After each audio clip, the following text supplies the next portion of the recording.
আজান শুনে যারা জামাতে উপস্থিত হয় না, আজান শুনলো, ঘরের মধ্যে বসে নামাজটা পড়ে নিল,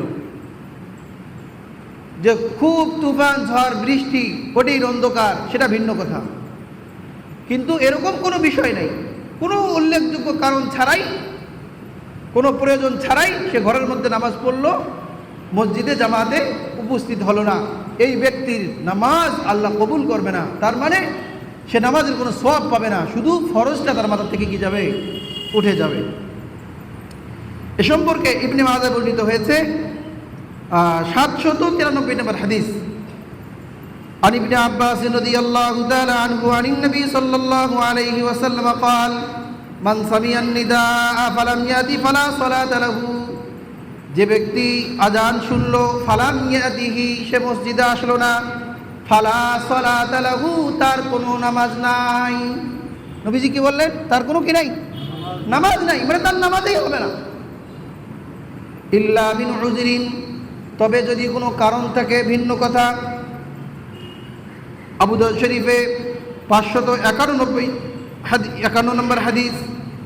عن ابن عباس رضي الله تعالى عنه قال قال رسول الله صلى الله عليه وسلم من سمع المنادي فلم يمنعه من اتباعه عذر قالوا وما العذر قال خوف أو مرض لم تقبل منه الصلاة التي صلى। নবীজি বললেন, যাকে কোনো উযর, কোনো কারণ নামাজ থেকে বারণ করেনি, কিন্তু সে জামাতে কি হলো না, উপস্থিত হলো না। তো এই হাদিসের মধ্যে ব্যাখ্যা চলে আসছে। সাহাবায়ে কেরাম জিজ্ঞেস করছে, ইয়া রাসূলুল্লাহ মাল উযর, তাহলে উযরটা কি, মানে কি কারণে আমরা মসজিদে না আসতে পারবো? নবীজি বললেন খাউফুন, ভয়, ত্রাস, সন্ত্রাসের ভয়, বলে শত্রুর ভয়, বাঘের ভয়, হ্যাঁ, এরকম যদি কঠিন ভয় হয়, এর কারণে সে এশা ফজর উপস্থিত হতে পারলো না, তাহলে মাফ। কিন্তু এরকম কোনো ভয় নাই, কোনো কারণ ছাড়াই ঘরের মধ্যে নামাজ পড়ে নিল, তাহলে তার নামাজ হবে না। আও মারাজুন, অসুস্থ, যে এতটুকু অসুস্থ যে সে মসজিদে উপস্থিত হতে পারতেছে না, এছাড়া সে যদি ঘরে নামাজ পড়ে নেয়, বলেছে লাম তুকবাল মিনহুস সালাত আল্লাতী সাল্লা, যেই নামাজ সে নামাজ পড়েছে ওই নামাজ লাম তুকবাল, কি করা হবে না, কবুল করা হবে না, মানে নামাজের সওয়াব হবে না। আজকে দেখবেন এলাকার মধ্যে অল্প বুড়া হয়েছে, এখনো পরিপূর্ণ বুড়া হয়নি, যে সে চাইলেই মসজিদে আসতে পারে, ঠিকই বাজার করতে যায়, বলেন কোথায় যায়, বাজারে যায়, সব কিছুই করতেছে, শুধু আসতেছে না কোথায়, বলেন মসজিদে। বলে এরকম অলসতা করে যারা নামাজ পড়বে, নামাজ জামাতে উপস্থিত হবে না, তাদের নামাজ কবুল হবে না। আব্দুল্লাহ ইবনে উম্মি মাকতুম রাদিয়াল্লাহু তাআলা আনহু, তিনি অন্ধ সাহাবী ছিলেন। তো উনি একবার আল্লাহ রাসূলের কাছে অনুমতি চাইলেন যে আমি তো অন্ধ, যে তাহলে আমি মসজিদে জামাতে উপস্থিত হব।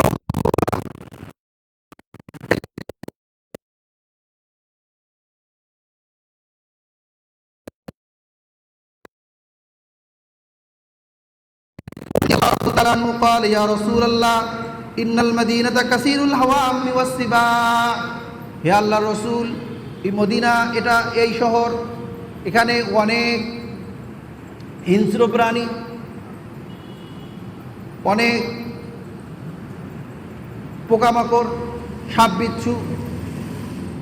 অন্ধকারে যদি আমি আসি, আমি তো চোখে দেখি না, আমার ভয় হয়, তাহলে আমি কি নামাজে না আসে পারবো? فقال النبي صلى الله عليه وسلم أتسمع حي على الصلاة حي على الفلاح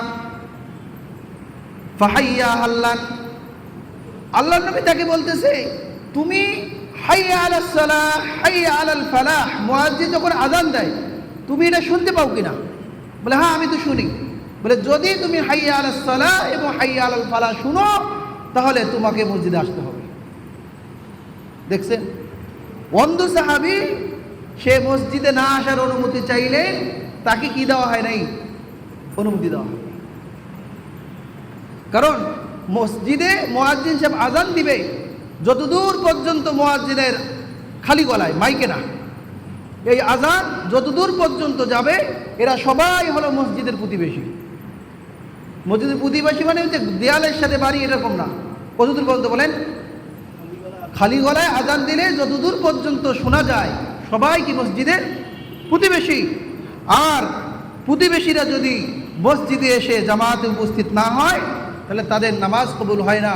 নবীজি বলেছেন লা সলাতা লিজারিল মসজিদ ইল্লা ফিল মসজিদি, যে সমস্ত মসজিদের প্রতিবেশী তারা মসজিদে এসে নামাজ আদায় করে না, লা সলাতা, তাদের কোনো নামাজ নাই, তাদের নামাজ কবুল হয় না। তাহলে অন্ধের জন্য নবীজি কি দিলেন না, ছাড় দিলেন না। এজন্য জামাতের গুরুত্ব দিতে হবে।